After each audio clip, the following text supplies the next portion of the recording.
अस्सलाम वालेकुम dear students, उम्मीद करता हूँ आप सारे खैरियत से होंगे। एक और वीडियो लेक्चर के साथ आज यहाँ पे हम लोग मौजूद हैं।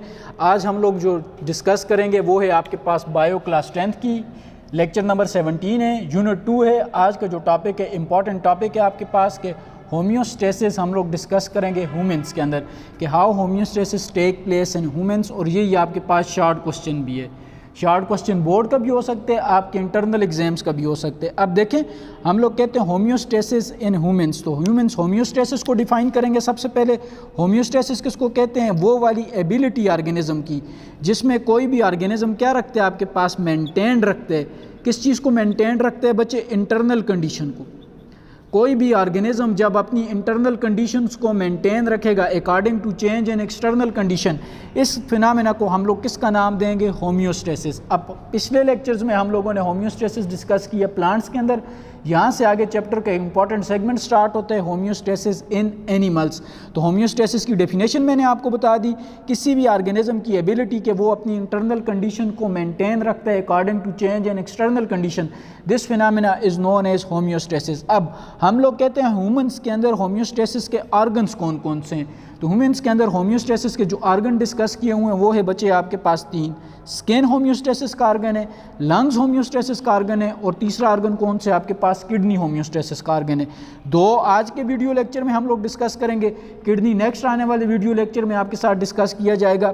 स्किन और लंग्स, इनमें से आपका जो होमवर्क है, होमवर्क आप मुझे करके भेजेंगे कि स्किन कैसे होम्योस्टेसिस परफॉर्म करते हैं, how skin performs the process of homeostasis in humans. मैं आपको पढ़ाऊंगा भी वीडियो लेक्चर में, आप इसके ऊपर देखेंगे भी, आप इसको समझेंगे भी, लेकिन अपनी कॉपीज़ के ऊपर करने के बाद आपके जिस जिस कैंपस में जो जो व्हाट्सएप के ग्रुप बने हुए हैं, जो जो एडमिन सर हैं आपके, उनको आप अपना होमवर्क भेजेंगे ताकि पता चले कितने बच्चे कर रहे हैं। जिस तरह मैं मानसेरा कैंपस की बात करूँ तो मानसेरा कैंपस के 10th क्लास का रेगुलर काम आ रहा है एज़ कम्पेयर टू 9th का काम कम आ रहा है। उसके ऊपर आज से कॉल स्टार्ट होना शुरू हो गई हैं। 10th का काम आ रहा है, वो काबिल तहसीन है। कोशिश करें कि काम को मज़ीद प्यारा करें। जो लोग नहीं कर रहे वो भी काम को भेजें, हर कैंपस के बच्चे के लिए ये। अब हम लोग स्टार्ट करते हैं बच्चे के हाउ ये 3 जो ऑर्गन्स हम लोगों ने देखे हैं, स्किन, लंग्स एंड किडनी, ये होम्योस्टेसिस कैसे परफॉर्म करते हैं। तो पहला है आपके पास लंग्स, के हम लोग देखते हैं लंग्स क्या चीज़ है। तो सबसे पहले हम लोग डिफ़ाइन करते हैं कि ये पार्ट ऑफ रिस्पायरेटरी सिस्टम है। रिस्पायरेटरी सिस्टम में जो आपके पास रिस्पायरेटरी के जो स्ट्रक्चरल प्लस फंक्शनल सेल्स होते हैं, जिनको हम लोग कहते हैं एल्वियोलाई, लंग्स इससे मिलके बनते हैं। तो पहली बात तो हम लोग ये बताएंगे कि ये रिस्पायरेटरी सिस्टम का पार्ट है। रिस्पायरेटरी सिस्टम का पार्ट होने के साथ साथ ये आपके पास रोल प्ले करते हैं होम्योस्टेसिस में। कैसे होम्योस्टेसिस में रोल प्ले करते हैं? अब इसके लिए ज़रा पहले चैप्टर या पहले लेक्चर को आपको देखना पड़ेगा। हम लोग कहते हैं हमारे अंदर कंटिन्यू एक प्रोसेस होता है जिसको हम लोग कहते हैं रिस्पायरेशन। रिस्पायरेशन का जो एंड प्रोडक्ट होता है, एंड प्रोडक्ट में कहता हूँ रिस्पायरेशन का जो है बच्चे वो है मेरे पास कार्बन डाइऑक्साइड, ये इसका एंड प्रोडक्ट है। अब ये देखें, during respiration carbon dioxide is produce. कैसे प्रोड्यूस? यहाँ पे इक्वेशन से समझ लें, C6H12O6 + O2। जब ये एंजाइम्स की मदद से स्प्लिट करेगा आपको मिलेगा CO2 + H2O + ATP। ये 2 चीज़ें हमारी बॉडी यूज़ कर देती है, ये हमारी बॉडी के लिए यूज़फुल होती हैं। ये चीज़ हमारी बॉडी के लिए हार्मफुल होती है। हम लोग क्या कहते हैं? During respiration carbon dioxide is produce, carbon dioxide produce होती है। और ये जो कार्बन डाइऑक्साइड होती है ये एसिडिक इन नेचर होती है। MCQ कि कार्बन डाइऑक्साइड की नेचर कौन सी होती है? एसिडिक होती है। केमिस्ट्री का MCQ हो सकता है, बायो का हो सकता है, वाइवा का क्वेश्चन हो सकता है कि रिस्पायरेशन में कार्बन डाइऑक्साइड प्रोड्यूस हुई और ये कार्बन डाइऑक्साइड जो होती है ये एसिडिक इन नेचर होती है। अब ये एसिडिक इन नेचर है, रिस्पायरेशन कहाँ पे हो रही है? अब रिस्पायरेशन हो रही है सेल के अंदर। इसका मतलब है सेल के अंदर रिस्पायरेशन हो रही है। ये कार्बन डाइऑक्साइड कहाँ पे बन रही है? ये आपके पास बन रही है इनसाइड सेल। अब जब ये सेल के अंदर बन रही है तो इसका मतलब है ये एक्युमुलेट भी कहाँ पे होगी? सेल के अंदर। रिस्पायरेशन सेल के अंदर, कार्बन डाइऑक्साइड सेल के अंदर बनेगी और ये एक्युमुलेट भी कहाँ पे होगी? आपके पास सेल के अंदर। अब सेल के अंदर लेट्स सपोज ये सेल है आपके पास, आप इसमें कंटिन्यूसली एसिड डालते जाओ, कुछ टाइम के बाद ये सेल क्या हो जाएगा? सारे का सारा इसकी नेचर क्या हो जाएगी? एसिडिक। तो इसका मतलब है कि जब सेल एसिडिक हो जाएगा तो सेल की जो पीएच है वो क्या हो जाएगी आपके पास चेंज। सेल की पीएच जब चेंज हो जाएगी तो सेल काम करना छोड़ देगा। सेल के जो एंजाइम्स हैं यूनिट नंबर 3 में 9 में आप लोगों ने पढ़ा होगा, एंजाइम पीएच पे डिपेंड करते हैं। अब जब पीएच चेंज होगी, एसिडिक होगी, एंजाइम काम करना छोड़ेंगे, ये सेल कुछ टाइम के बाद क्या हो जाएगा, डेड हो जाएगा। तो लंग्स इस सेल को डेड होने से बचाते हैं। कैसे? अब हम लोग कहते हैं सेल के पास एक चीज़ और होती है, ब्लड। अब ये कार्बन डाइऑक्साइड सेल से किस में जाती है, ब्लड में जाती है। फिर सारे का सारा ब्लड ट्रांसपोर्ट होकर किसके पास आता है, लंग्स के पास। इसका मतलब है कि ब्लड की मदद से ये कार्बन डाइऑक्साइड किसके पास गई, लंग्स के पास। अब लंग्स के पास क्या चीज़ होती है, लंग्स के पास प्रोसेस ऑफ इनहेलेशन में, ये मैंने सांस लिया, मेरे लंग्स के पास प्रोसेस ऑफ इनहेलेशन के पास कौन सी चीज़ जाएगी, एयर जाएगी। लेकिन वो एयर कौन सी एयर होगी, फ्रेश एयर। अब आप सबको पता है फ्रेश एयर के अंदर जो कार्बन डाइऑक्साइड की परसेंटेज होती है वो होती है 0.04। लंग्स के पास फ्रेश एयर के अंदर परसेंटेज ऑफ कार्बन डाइऑक्साइड क्या है, कम है। लंग्स के पास अब बॉडी से डाइफ्यूज़ होकर या ट्रांसपोर्ट होकर कौन सी चीज़ आती है, कार्बन डाइऑक्साइड। इसका मतलब है लंग्स के पास, यहाँ पे आ जाएं ज़रा देखें, एक तरफ लंग्स करें और एक तरफ एयर करें, फ्रेश एयर। पहले से लंग्स के पास जो एयर मौजूद है उसमें कार्बन डाइऑक्साइड की जो परसेंटेज है वो आपके पास हाई है। जो फ्रेश एयर है इसके अंदर जो कार्बन डाइऑक्साइड की परसेंटेज है वो आपके पास क्या है, लो है। अब सिंपल हम लोग कहते हैं प्रोसेस ऑफ डाइफ्यूजन होते हैं एयर के अंदर, ये कार्बन डाइऑक्साइड लंग्स से डाइफ्यूज़ होकर एयर के अंदर आ जाती है और फिर प्रोसेस ऑफ एक्सहेलेशन में जो एयर बॉडी से रिमूव्ड होती है वो साथ में किस चीज़ को रिमूव करवाती है, कार्बन डाइऑक्साइड को। तो इस तरह हम लोग कहते हैं लंग्स क्या चीज़ परफॉर्म करवाते हैं, होम्योस्टेसिस। कैसे परफॉर्म करवाते हैं, दोबारा सुनने, एक जर्नल सा स्केच। रिस्पायरेशन में कार्बन डाइऑक्साइड प्रोड्यूस हुई, कार्बन डाइऑक्साइड सेल को एसिडिक करती है। अब सेल के अंदर ब्लड होता है, ब्लड इस कार्बन डाइऑक्साइड को ट्रांसपोर्ट करती है लंग्स के पास। लंग्स के पास जो फ्रेश एयर आती है उसमें कार्बन डाइऑक्साइड की परसेंटेज कम होती है। लंग्स के पास जो पहले से एयर होती है उसमें कार्बन डाइऑक्साइड की परसेंटेज ज़्यादा होती है। तो ये ज़्यादा कार्बन डाइऑक्साइड की परसेंटेज वाली जो एयर होती है इससे कार्बन डाइऑक्साइड डाइफ्यूज़ हो जाती है लंग्स की एयर के पास। ये एयर जब बॉडी से निकलती है तो हम लोग कहते हैं हमारी बॉडी से ये CO2 भी क्या हो जाते हैं, रिलीज हो जाते हैं।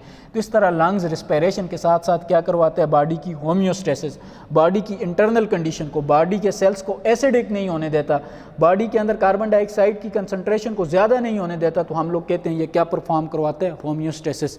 नेक्स्ट की तरफ आ जाएं बच्चे, नेक्स्ट है आपके पास स्किन।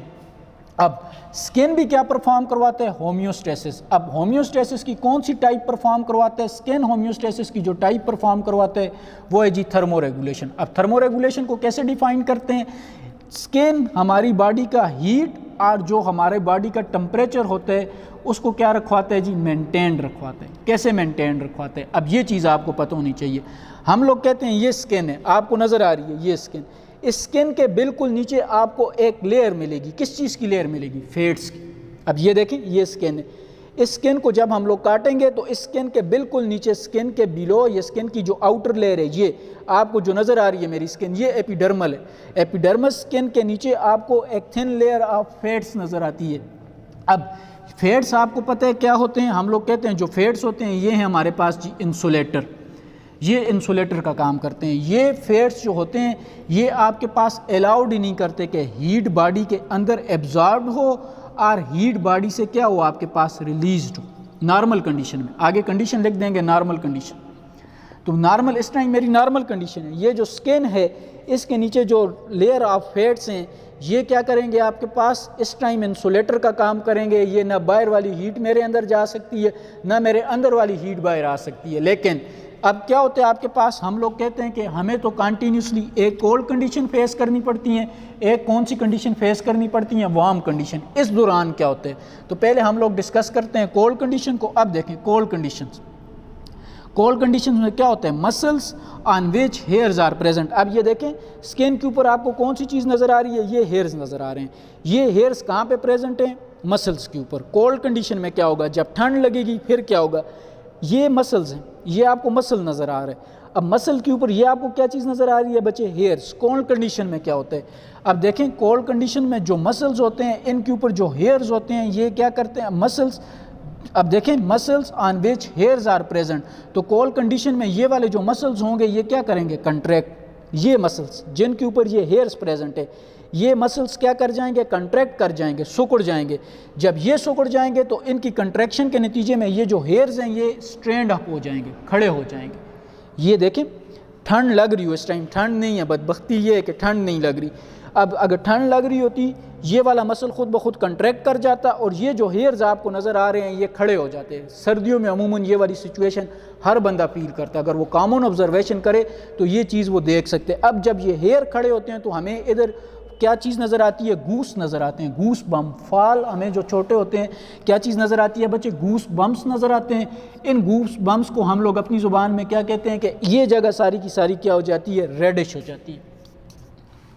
और हमें नज़र आता है कि इधर छोटे छोटे जो दाने निकल आए हैं वो होते हैं, हालांकि वो दाने नहीं होते बल्कि वो क्या चीज़ होती है आपके पास, उनको हम लोग कहते हैं गूस बम्स। ये किस टाइम होता है आपके पास, गूस बम्प किस टाइम में अपीयर होता है, जब ठंड लगती है, मसल्स कंट्रैक्ट करते हैं, हेयर्स खड़े होते हैं।